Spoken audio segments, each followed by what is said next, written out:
We are the deep food team, and we would like to introduce you to our buddy, deep foodie.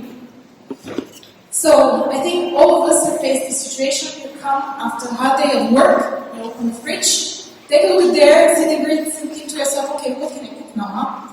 Would it be nice if you could make an image of the fridge, upload it in an app, lazily, and get tasty recipes back?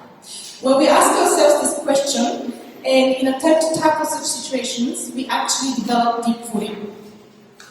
So, what we want to achieve with our project is from an image, from a fridge with ingredients, or it could be also ingredients on a table.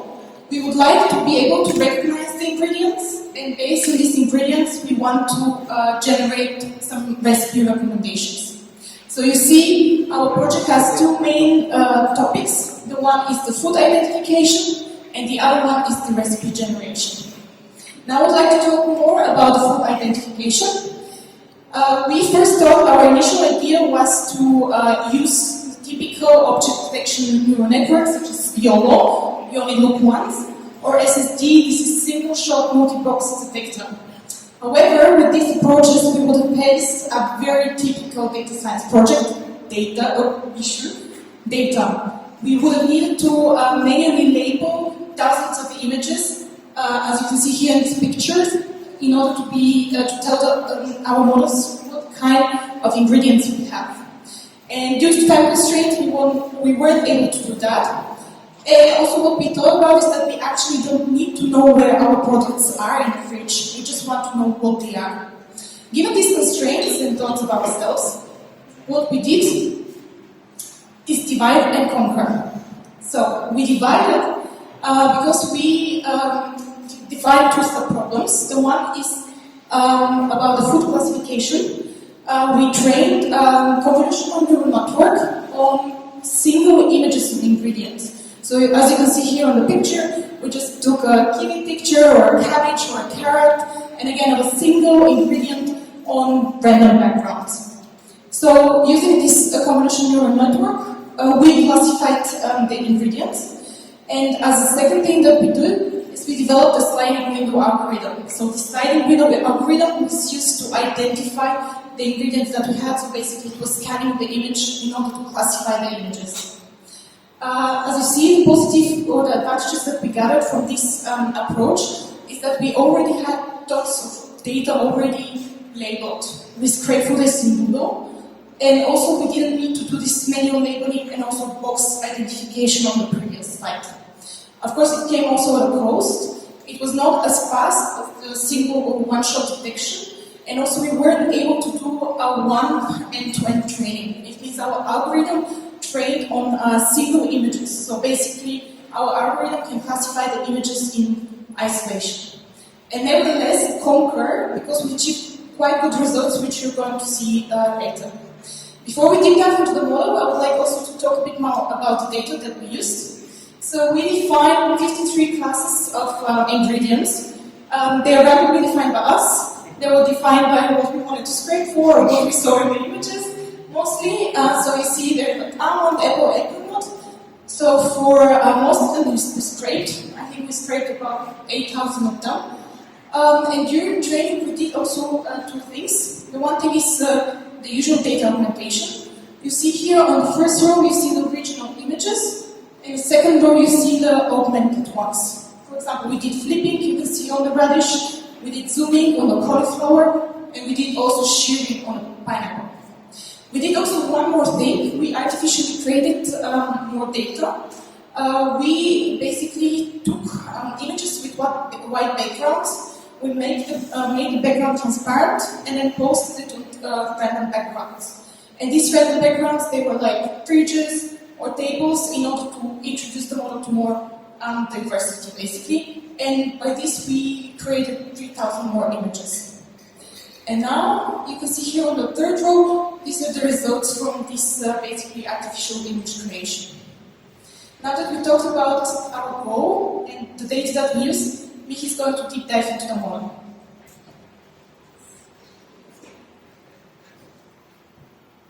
Okay, alright, so having talked about the data and the food classes that we kind of defined, we want to identify in the fridge, how do we train our food classifier network?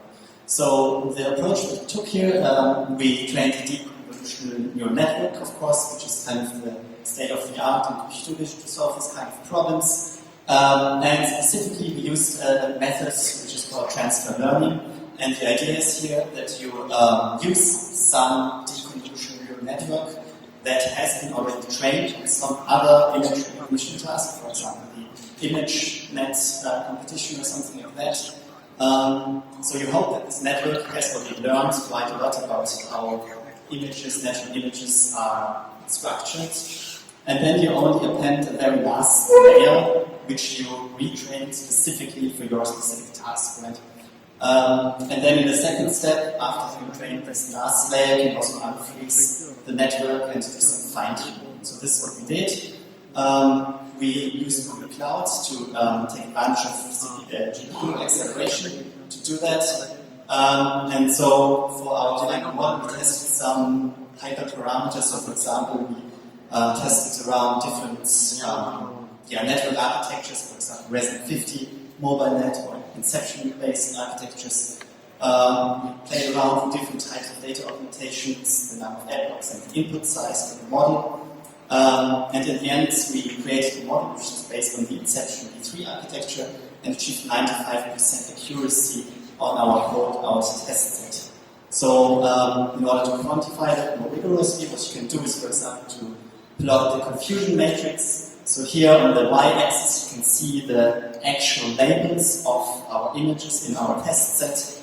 And on the x-axis, you see the predictions that our network made. And so in the ideal case, the perfect classifier would map everything onto the diagonal.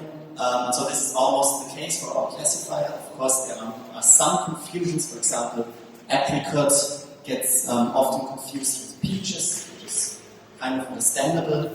But in general, we come very close to a very good classifier. And just to give you some impression of the problems that this model still has. So here are some of the worst mistakes that our model still does. So for example, in this case, the model thinks with 100% confidence that these are grapes, whereas in reality, this is just a bucket of green apricots. So this is something that a human might also do that mistake.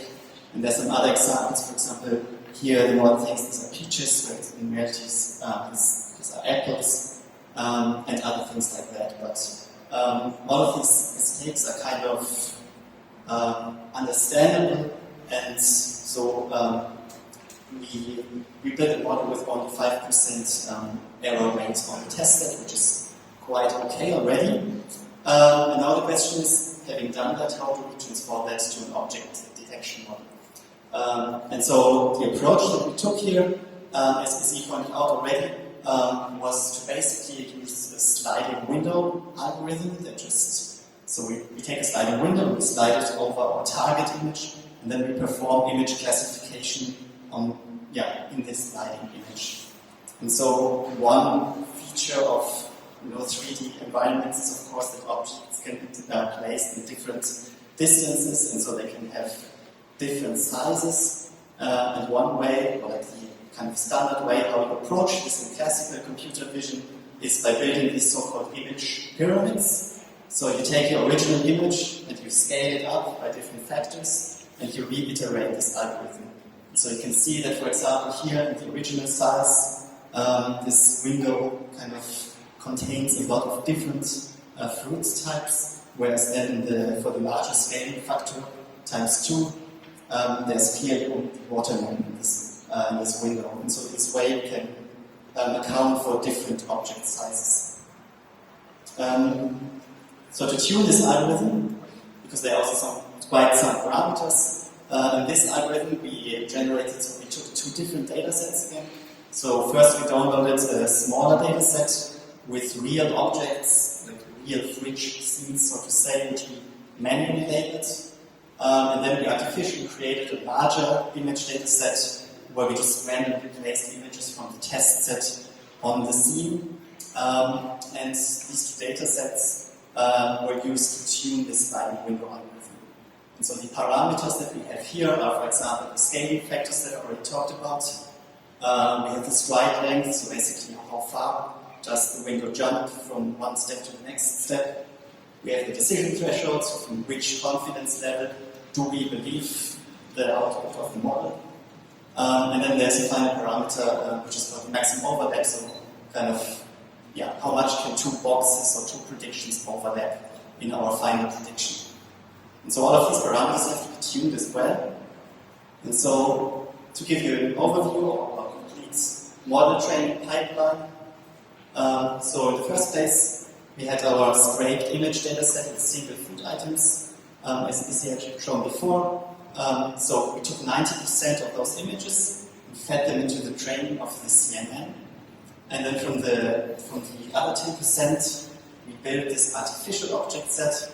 And together with the real object set, we took those to tune the parameters of our sliding window algorithm and to get a final F1 score, so a final kind of performance score for our model.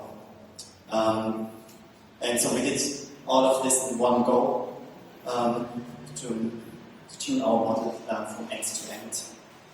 And so this is our final model. So as I told you already, it's based on inception V3. And these are the parameters of the sliding window algorithm.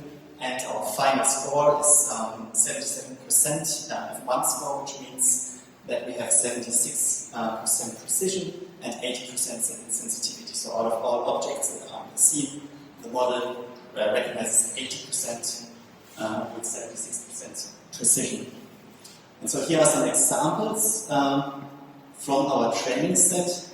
So you can see, for example, in general, it performs very well, it recognizes all the objects, but there are some mistakes. For example, here, I don't know, now I've lost it. Well, maybe hitting a mistake. Anyway, okay, this is actually without any mistake, but this is anyway on the training set, so this is the data that we used to train one, right?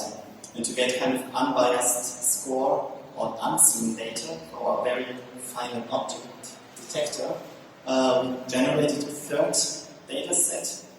And so we went to Edeka and just assembled different fruits and vegetables in buckets and took photos of that. And so these are two examples from our final test set.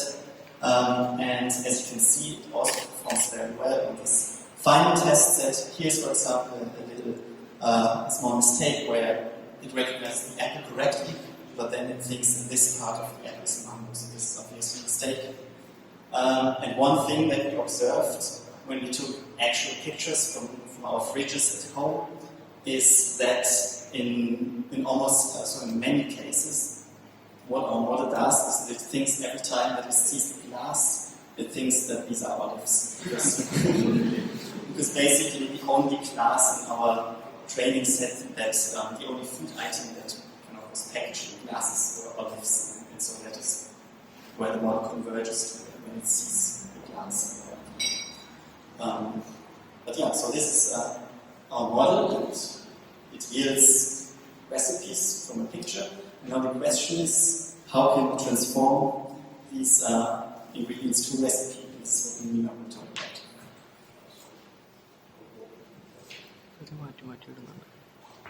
So, say, oh boy, we thought, okay, if we have the ingredients already, it would be very easy because we could go and get 1 million recipe data sets and then look for recipes which are close to what we have in the fridge.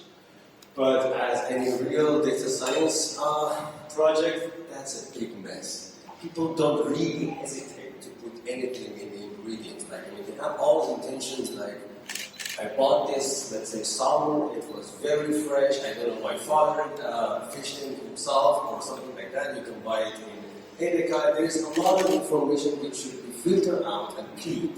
So this was, luckily we started to do this part of it. In parallel to finding the object detection part, because we had really ambitious goals for this part. But we ended up mainly spending a lot of time on cleaning the recipe. So we had to clean and get rid of some of the units, some of the extra information, trademarks, and everything. And then we had to come up, when we had the data set clean, we had to come up with a sort of measure to find out what are the closest recipes to our, let's say, fridge. We tried different measures and we came up with something finally that tells you what is the largest overlap between what you have in the fridge and the recipe. The recipe that you have to find, and also that the recipe should be the shortest. So it's not like this that you go and if there is a recipe that has all the ingredients possible, then of course you will have 100% of your fridge into that. So that was not optimal, so we decided to go for shortest recipes. Originally we wanted to go for much more interesting optimizations that I will explain in the next parts of the feature. But before going to that part, let's first on the computer vision part of it. Of course, we want to have more classes, so we will not make this volumes again. And we're going to use chocolates. Chocolates appear everywhere because also they're very packaged. And more images per classes, and then scraping and creating new data. And this is going to be very useful for the YOLO part, so we have transferred that. And then again, using data augmentation to make data more noisy, so it will be more similar to what you might upload. And then about the cooking assistant part, we wanted to originally go for minimizing. Let's say you have these ingredients in the fridge, and then there is a recipe, and there are many recipes that you can choose among. And then we wanted to go for recipes which has extra ingredients which minimize your calorie consumption, water consumption, and also you will have certain diets that you want to adhere to, like you want a minimum amount of calories, environmental aspects, cost elimination. For that, we were almost doing we had to scrape recipes again. It didn't manage for this presentation, but we're going to publish it soon. A database which has all this information that can be useful for others as well. And then what we want to do is, which we're very excited to do actually, is to use GANs in order to generate new recipes. With that, I guess we can start with the fun part.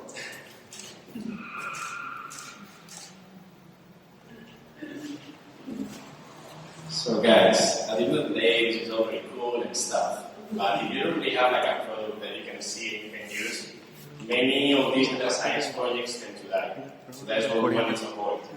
For this reason, we have our teammate BC, who is going to help us make a live demo. So what she's going to do is she's going to take a picture of that fridge. She's going to upload the picture and we're going to process it with you.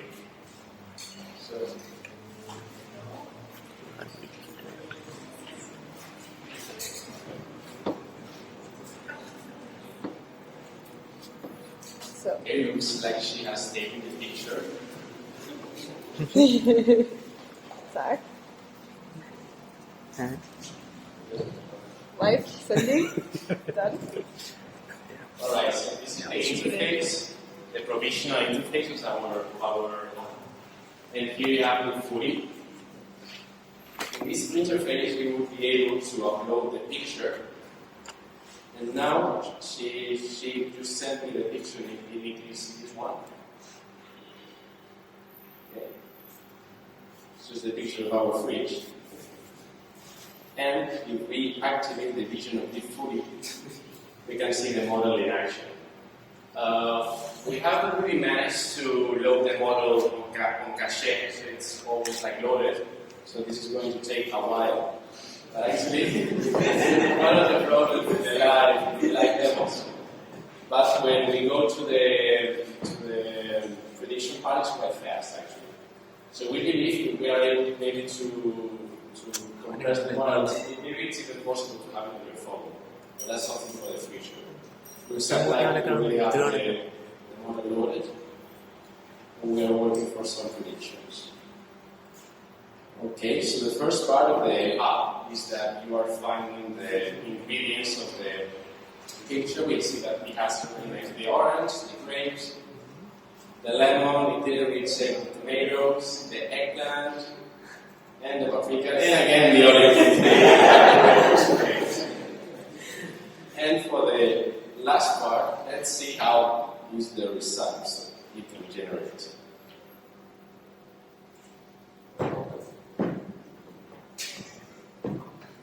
Alright, looks like we can do some nice big Hollywood.